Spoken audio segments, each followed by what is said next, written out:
Hello, Pack. Tonight's story starts with a woman who didn't know what she was. She knew what she could do: carry weight, read weather, navigate frozen ground in the dark.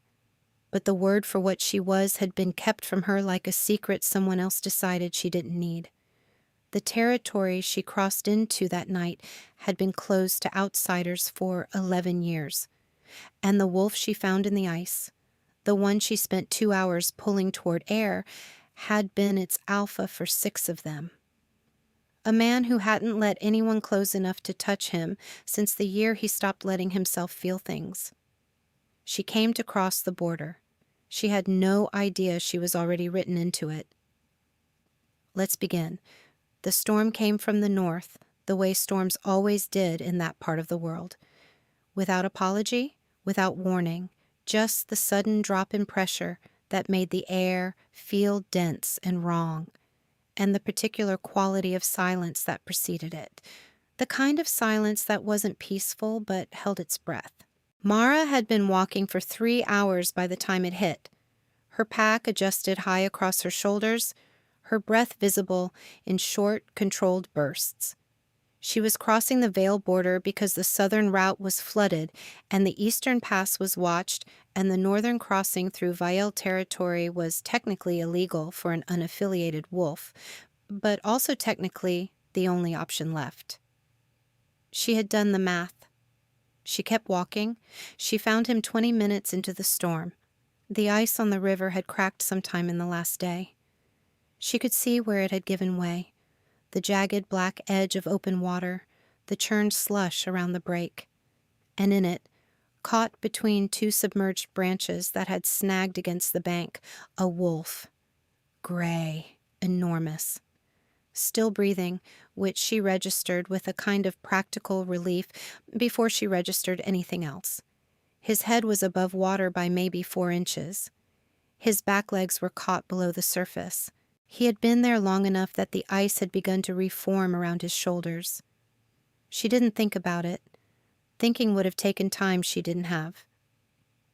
She dropped her pack, pulled the rope from the outside pocket, looped it twice around the nearest pine, and went to her knees at the water's edge. The cold hit her hands like a door slamming. She reached past the new ice, found the branches, found the fur caught in them, and started working. The wolf made no sound. He was past sound. His breathing was shallow, and she could feel the particular stillness of a body that had begun to accept the cold rather than fight it, which was the most dangerous kind of stillness there was. She worked for 2 hours. She did not count the minutes. She counted her breaths instead, which was a habit she had developed in childhood and never lost. When things were difficult, she counted, and the counting kept her in her body and out of the part of her mind that catalogued consequences. Her hands went numb, and she warmed them against her chest and went back. She repositioned the rope twice. She broke through the reforming ice with her elbow, then her boot heel, then her elbow again. The wolf's weight was extraordinary. Even half submerged, he was heavy in the way that large predators were heavy, dense through the chest, the kind of mass that came from actual use rather than performance. She got the back legs free first, then the branches. Then she had the rope under his forelegs, and she was pulling, and the river gave him up slowly, reluctantly, the way cold water always released things, as if it had decided they were its property and was reconsidering the arrangement. She got him to the bank. She got him onto solid ground.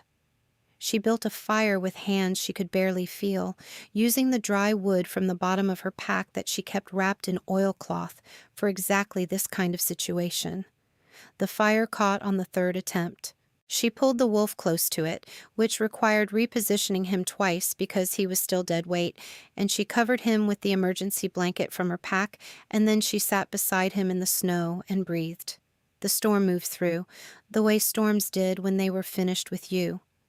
Dawn came the way it came in winter, slowly, without commitment, a gray lightning rather than a sunrise. And in it, the wolf shifted. She had seen shifting before, from a distance, the way outsiders always saw it. as something that happened to other people, in other bodies, in the context of a world she was adjacent to, but not quite inside. She had never seen it this close. She had never seen it happen to someone who was half frozen and unconscious, the body making a decision the mind couldn't, reverting to the form that healed fastest because it knew something the conscious self didn't yet. He was a man. He was a very large man, and he was lying in the snow with an emergency blanket across his chest and the fire she had built burning beside him, and he was breathing, still breathing, better than before. And his eyes were closed, and his face was the kind of face that had been handsome once, and was something more than handsome now. The kind of face that had been through something and come out the other side, not unmarked, but not broken either. There was gray at his temples. There was a scar along his jaw she hadn't noticed in the dark. She sat back on her heels and looked at him. He said nothing because he was unconscious. She filed this away and went to rebuild the fire, which had burned low. He woke an hour later. She heard the change in his breathing before she saw him move, the shift from the slow rhythm of unconsciousness to the faster, shallower rhythm of someone surfacing. She was sitting 3 feet away, her hands wrapped around the cup of tea she'd managed to make with the small pot from her pack, and she watched him come back to himself with the particular patience of someone who had learned that watching carefully was more useful than reacting quickly. His eyes opened, gray, the kind of gray that wasn't one color but several, depending on the light. He looked at the sky. He looked at the fire. He looked at her. She said, "You were caught in the river." He said nothing. "Your back legs were tangled in branches. You'd been there long enough for the ice to start reforming." She paused. "I pulled you out." His eyes moved across her face with the particular attention of someone cataloging. She let him. "You're an outsider," he said. His voice was rough from the cold, low and careful, each word placed with precision. "I'm crossing the territory. Southern route is flooded. This territory is closed." "I know." He was quiet for a moment. She watched him process. The cold still in his body, the fire, the emergency blanket, the rope still looped around the pine behind her. She watched him understand, piece by piece, what had happened to him and what she had done about it. "You spent 2 hours in the water," he said. It wasn't a question. "Approximately." "Your hands." She looked at her hands. The knuckles were split in 2 places from the ice. She had not particularly noticed. "They're fine." Something moved in his expression. Not much. A fraction of something she couldn't name yet. He said, "I'm Calder." She said, "Mara." He said nothing else, but he didn't look away, and she held his gaze because she had never learned to be the first one to look down, and the silence stretched between them like the ice had stretched over the river, covering something that was still moving underneath. She helped him stand when he was ready to stand, which took longer than either of them acknowledged. He was taller than she'd registered, and the cold had taken more from him than he was willing to show. But she had pulled him out of a river in the dark, and she was past the point of pretending she hadn't seen him at his worst. She handed him the spare clothes from her pack, a shirt, a pair of heavy trousers she used as a second layer, without comment. He took them without comment. She turned her back while he dressed and looked at the river, which was smooth and cold and gave nothing away. He said behind her, "Where are you going?" "Through the territory, North Pass, then the Aran Valley." "Alone?" "Yes." A pause. "That's 3 days of walking." "I'm aware." She heard him finish dressing. She heard the particular sound of someone straightening to their full height. She turned around. He looked at her with those gray eyes and said, "You pulled me out of a river?" "I did." "In my territory." "Also, yes." "An outsider, alone, crossing closed ground, who stopped to pull a trapped wolf out of the ice for 2 hours in the dark. She waited. "Why?" he said. She considered the question. It was a fair one. She could have walked past. She had thought about it for approximately half a second before dismissing the thought, but she had thought it. "He was breathing," she said finally. "It seemed like a waste." Something happened in his face, something she wasn't expecting. Not warmth exactly, but the possibility of warmth, the outline of it, the shape that warmth would take if it were allowed in. He looked away first. She filed that away without knowing why. They walked. He didn't explain why he was walking with her, and she didn't ask. He fell into step beside her with the ease of someone who had navigated this ground in every season and condition, and he set a pace that was faster than hers, but not punishing, and she matched it without comment because she had long legs and good lungs, and she was not going to be the one to ask for slower. The storm had left the world clean and white and very quiet. Their breath made the same patterns in the cold air. "You're an omega," he said, on the second hour of walking. She glanced at him. "Who told you that?" "No one?" He kept his eyes on the tree line. "The pack doesn't bow to many things. They bowed to you when you crossed the border last night." She stopped walking. He stopped too, a half step later, and turned to look at her. "What?" she said. "The border wolves. 3 of them on the ridge. They went down when you crossed." He said it the way he said everything. Flat and final, no explanation offered, none needed.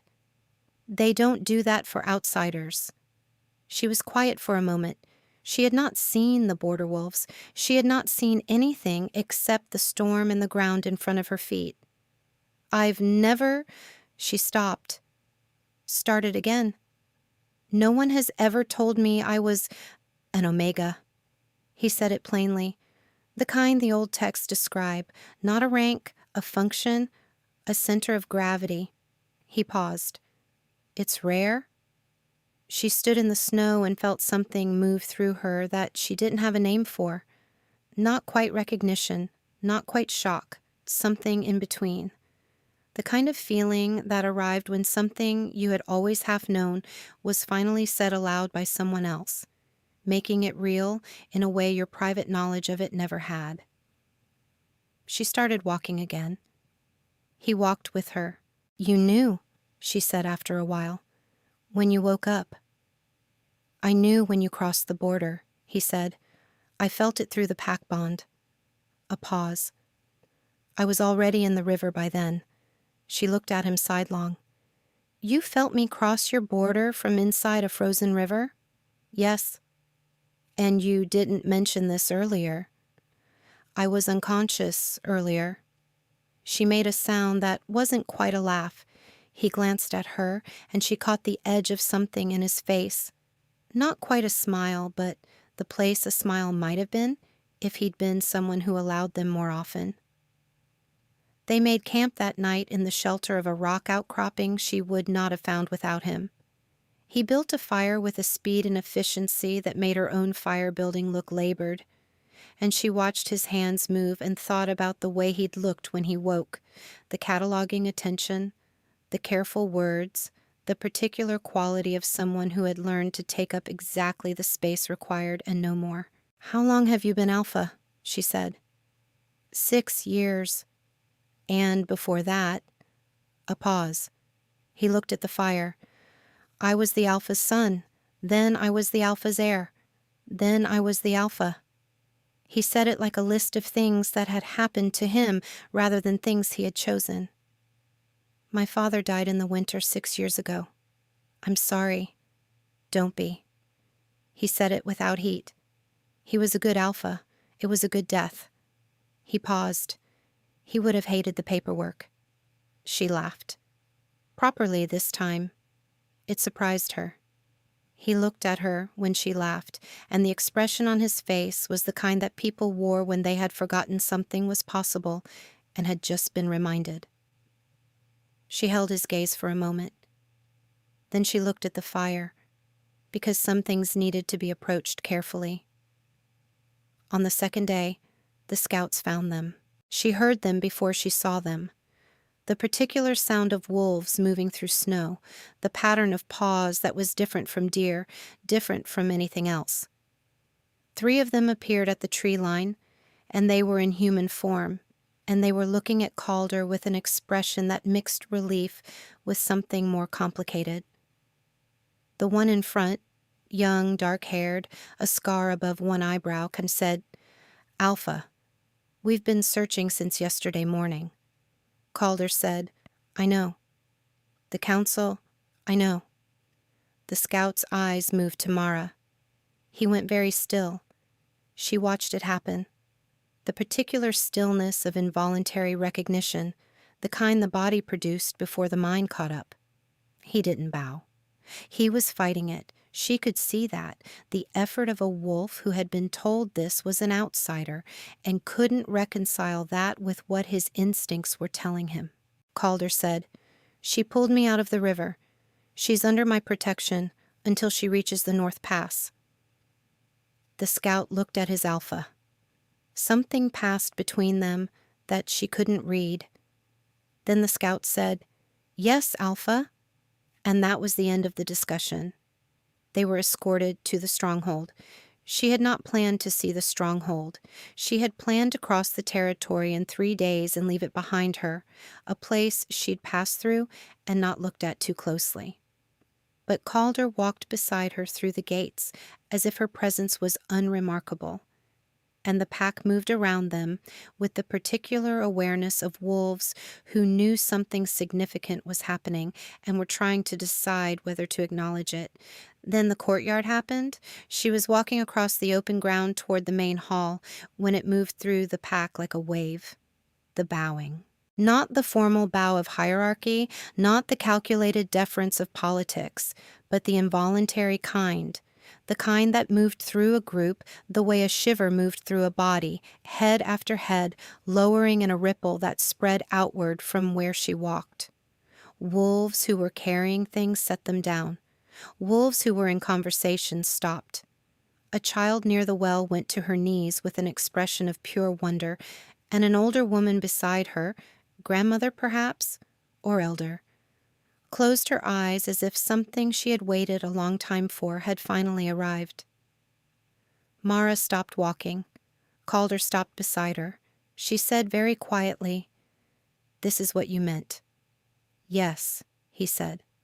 She looked at the courtyard full of wolves who had lowered their heads to her without knowing her name. She felt something she had no language for. Not power, not exactly. Something older than power.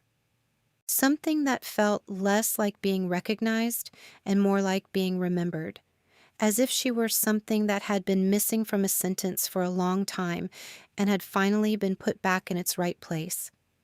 She looked at Calder. His face was doing something careful. She looked away. The council met them in the great hall before she had eaten or changed her clothes or done anything except exist in the same building as them, which she noted was a deliberate choice on their part. There were 5 of them. 3 men, 2 women, all older, all wearing the particular expression of people who had decided what they thought before the meeting began. The one who spoke first had a smooth voice and careful enunciation, the kind that came from years of saying difficult things in ways that made them sound reasonable. "The territory is closed to outsiders," he said. "This has been the law for 11 years. "I'm aware," Mara said. "You crossed without permission." "The southern route was flooded. The eastern pass was watched." She held his gaze. "I made a practical decision. You are unaffiliated." He said it the way someone said unclean while pretending to say something neutral. "An Omega without a pack, without territory, without what?" she said. Quietly, not aggressively. The kind of quiet that was its own kind of pressure. He stopped. "I pulled your Alpha out of a river," she said. "I spent 2 hours in the water in the dark in a storm. I built a fire with my hands split open, and I kept him alive until dawn." She paused. "I don't know what your law says about that, but I'd be interested to hear it." The silence in the hall was complete. Calder, who had been standing slightly behind her and to the left, moved to stand beside her. Just that. A shift of position, a deliberate alignment. He said nothing. He didn't need to. The smooth-voiced councilman looked at the alpha and then looked back at Mara and said, very carefully, "The matter will require discussion." "Of course," she said. They were given rooms. Separate rooms, adjacent, which she thought was someone's attempt at a compromise between propriety and practicality. She washed, changed into the spare clothes at the bottom of her pack, and sat on the edge of the bed and looked at the wall and thought about courtyard bowing and gray eyes, and the particular expression on a man's face when he looked at something he had decided not to want. There was a knock at the door that night. Late. She had been watching the fire burn down and not sleeping. She opened the door. Calder stood in the corridor. He was dressed, which meant he hadn't been sleeping either. He said, "The council will try to remove you in the morning." I assumed. There's an argument they'll make about unaffiliated omegas and territorial stability. It's not without legal basis. Is that why you're here? To warn me? He was quiet for a moment. The corridor was lit by a single torch, and in it his face was all shadow, and the particular quality of someone who had come to say something and was still deciding whether to say it. "No," he said. She waited. "I've been Alpha for 6 years," he said. "Before that I was Air for 4. In 10 years I have not—" He stopped, restarted. "The bond is involuntary. I want you to know I'm aware of that. I'm not asking you to account for something that happened to you without your consent." He paused. "But it happened, and the pack felt it, and the council is going to use it against you tomorrow unless we decide what to do about it first." She looked at him for a long moment. "What are you asking?" she said. "I'm asking what you want," he said. "Not what the bond is doing, not what the pack needs. What you want." She had not been asked that in a long time. She had been asked what she could do, what she was willing to carry, whether she could navigate this or manage that. She had not been asked what she wanted. She said, "I want to know why you were in the river." He went still. "You felt me cross the border," she said. "You said so. You felt it through the pack bond, and you were already in the river." She held his gaze. "What were you doing in the river, Calder?" A long silence. The torch moved in a draft she couldn't feel. He said, "There are places on the northern bank where my father used to walk. I go there when—" He stopped. "When I need to think. In a storm. I didn't know it was going to storm. The ice gave way." "Yes. And you didn't call for help." He said nothing, which was its own answer. She looked at him for a moment. At the scar along his jaw, the gray at his temples, the particular quality of a man who had been holding himself very still for a very long time. "How long has it been since you let someone close enough to help you?" she said. The question landed. She watched it land. 6 years, he said. She nodded. She had thought it was something like that. "I'm not afraid of the bond," she said. "I want you to know that. I grew up knowing I was different and not knowing why, and I spent a long time being afraid of the thing I didn't have a name for. Now I have a name for it." She paused. "I'm not afraid of staying." Something moved through his expression. The particular movement of something that had been braced for a long time, suddenly finding nothing to brace against. Not relief exactly. Something more careful than relief. Something that had to be approached slowly because it had been hurt before and knew the shape of its own flinching. "My mate died," he said, 4 years before I became Alpha. She was—" He stopped. It was an illness. It was fast. I was 23. He said each sentence the way he said everything, flat and final. But underneath the flatness was the particular quality of something that had been said for the first time in a very long time, each word picked up and examined before being set down. I became Alpha 2 years later, and I decided that was enough, that the pack was enough, that needing anything else was a liability, she said. Yes. And then I crossed your border. And then you crossed my border. She held his gaze. I'm afraid, she said, that you'll spend the rest of your life waiting for me to leave and miss the part where I don't. He looked at her for a long time. He said, that is a very specific fear. It's a very specific situation. Something happened in his face that she had not seen before. The thing that had been almost smiling for 2 days finally arriving, quiet and a little undone. The kind of expression that belonged to a man who had forgotten he could look like that. He looked younger. He looked like someone who had just set something heavy down. He said, stay. Just that. One word, flat and final the way all his words were, but this one with a different weight underneath it. Not a command. An offering. She said, ask the council in the morning.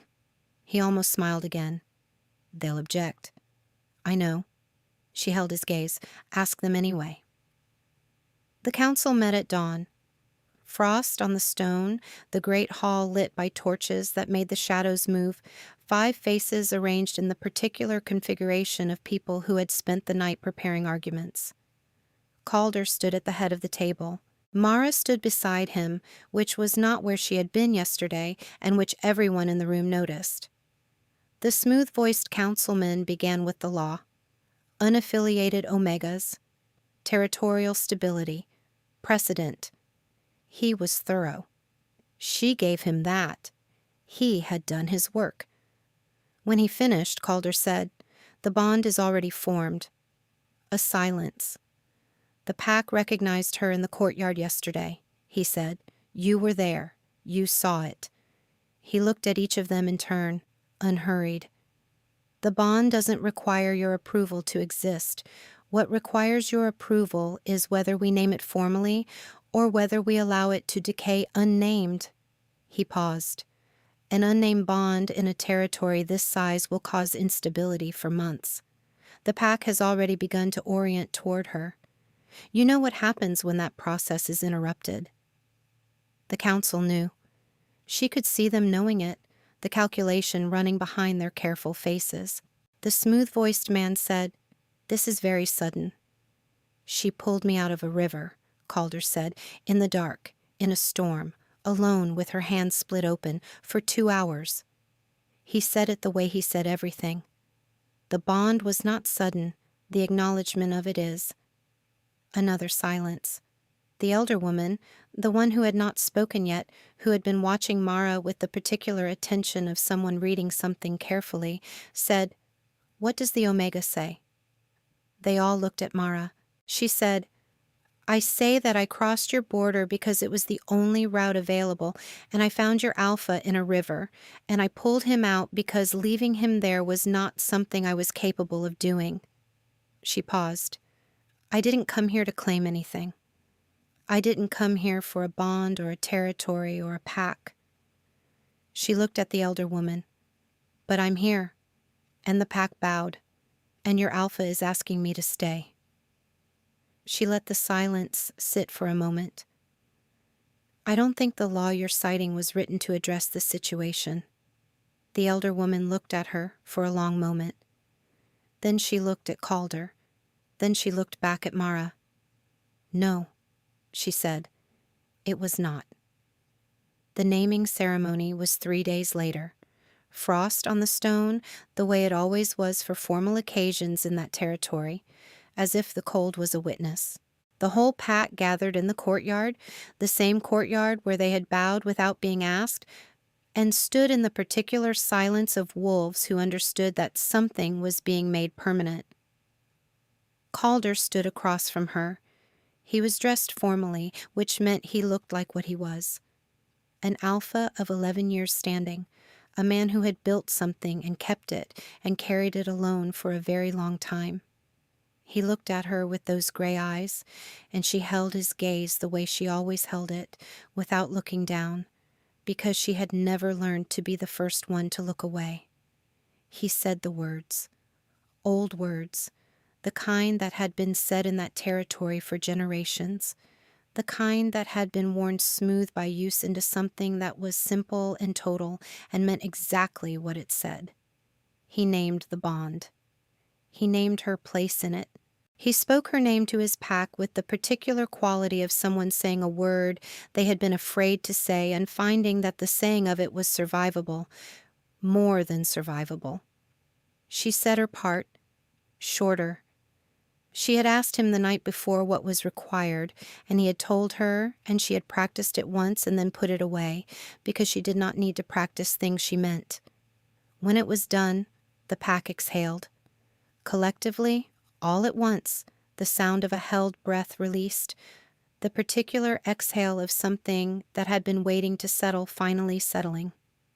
The child from the well was in the front row, and she was grinning with the uncomplicated delight of someone who had not yet learned to be careful about joy. Calder looked at Mara. She said quietly, "That's done then."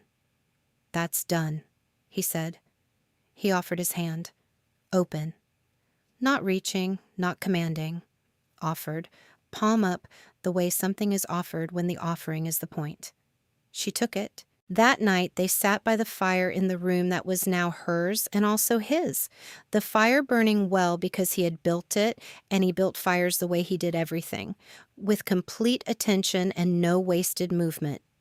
She had her boots off and her feet tucked under her, and she was drinking tea, and he was sitting in the chair across from her, and they were not talking, which was its own kind of conversation.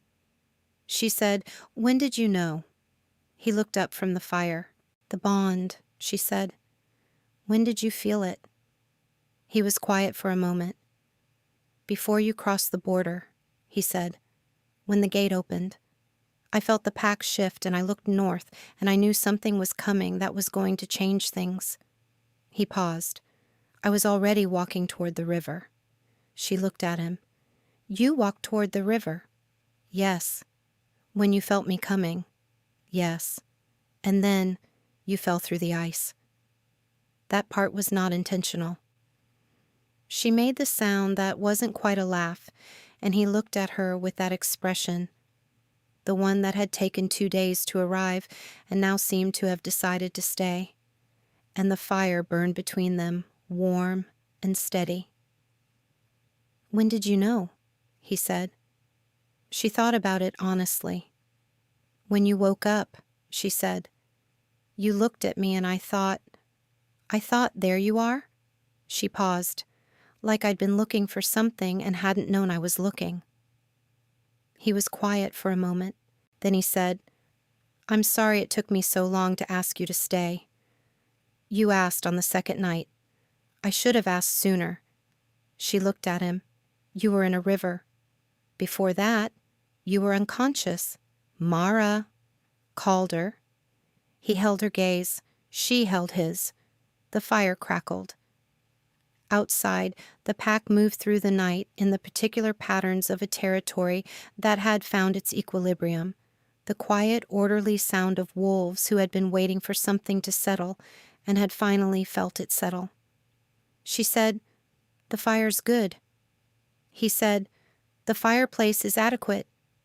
She looked at the fireplace, which was large and well-built and clearly excellent. "It's a very good fireplace. It's functional." "You built the fire in under 4 minutes." "I've had practice." She looked at him. He looked at her. The almost smile was fully a smile now, quiet and a little wondering, the kind that belonged to a man who had remembered something he'd thought he'd lost. She said, "I'm not leaving." He said, "I know. I want you to know I know you know.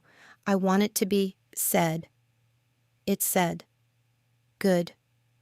She looked back at the fire. He looked back at the fire.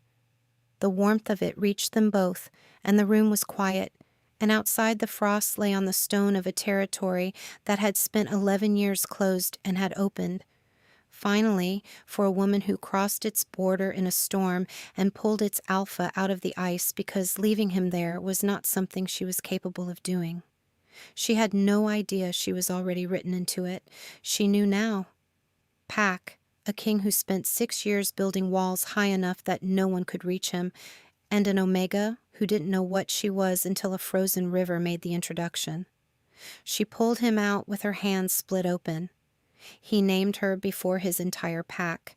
And the moment that got me, when she asked him when he'd first felt the bond, and he said before you crossed the border, when the gate opened, meaning he felt her coming before she arrived, before she even knew where she was going. I want to know what you think. Did Calder wait too long to ask her to stay, or did he ask at exactly the right moment? Drop it in the comments. Too long or exactly right, and tell me why. If this one found you at the right time, share it with someone who needs a good love story. I'll see you at the next fire.